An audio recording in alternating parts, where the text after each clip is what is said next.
Suspended Deputy National Police Commissioner Shadrack Sibiya is expected to take the stand this morning at the Madlanga Commission in Pretoria. Sibiya is accused of ties to Katiso Molefe and Vusimuzi Matlala, alleged key players in organised crime. Let's now cross over to Sakina and SABC News reporter at Pretoria at the Madlanga Commission for the latest developments. Sakina?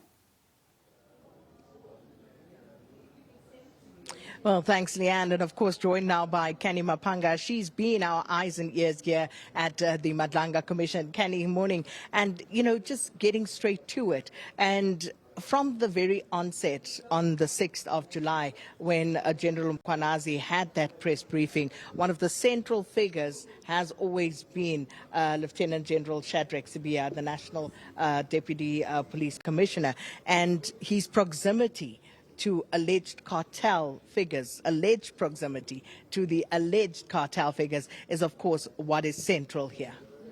And it's at the heart of the probe when you look at the theme of the kind of connection they enjoyed to high-ranking SABC officials. So essentially for Lieutenant General Shadrack Sibiya, there's a lot of questions that he'll have to answer, that we have to go back to the beginning regarding this disbandment of the PKTT and the subsequent fallout from that decision. You saw that in the beginning. It's clear that Sibiya took it upon himself to implement the directive from the police minister, Senzo Mchunu, almost immediately outside of the National Commissioner. Now, there are questions raised as to why he took it upon himself to implement that directive, and that is something that stays closely in the function of the National Commissioner, that is General Fanny Masemola. Not only does he implement the directive, he also calls for the dockets to be moved to head office and does nothing with those dockets for quite some time, raising further questions. Did he want to peek into those dockets? Because messages between him and Sintumela have showed that he was paranoid about the investigations that Khumalo and the PKTT were undertaking, which clearly would touch him.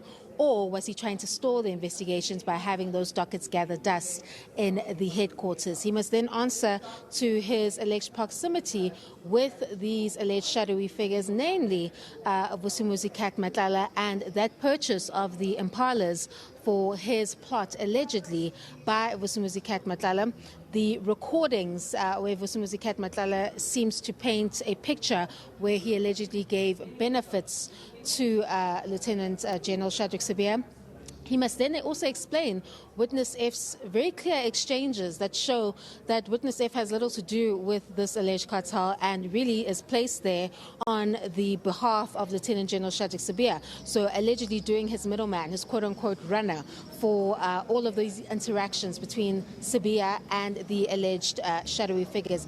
It's going to be a tough 4 days for Lieutenant General Shadrack Sibiya because the immutable evidence before the commission demands answers that he'll have to confront about this alleged proximity and what then it meant for this overall theme of the alleged infiltration of these criminal cartels in the criminal justice system.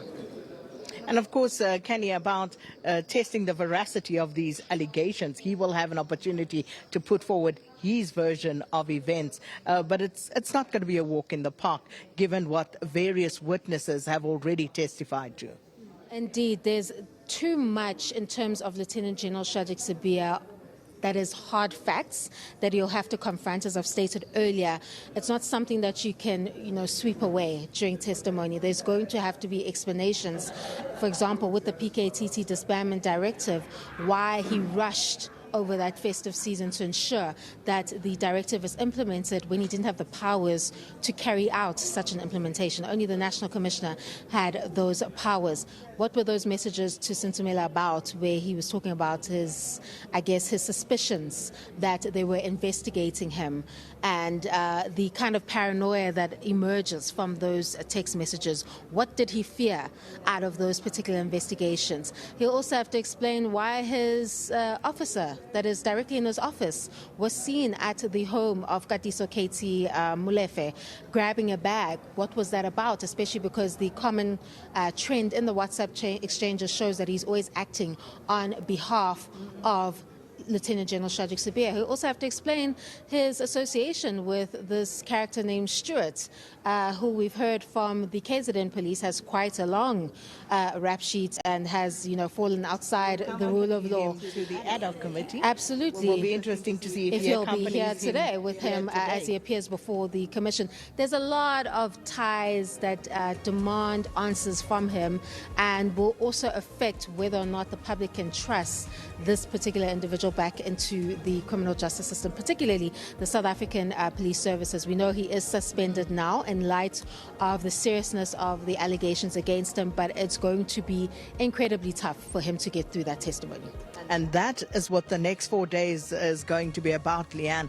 It's going to be interesting because there's hard evidence by way of, amongst other things, the SMS exchanges, the WhatsApp exchanges that took place. The Impalas, for example, where it was asked, where should these be delivered to? And it was delivered to his home. So all of that will, of course, be tested here at the Madlanga Commission.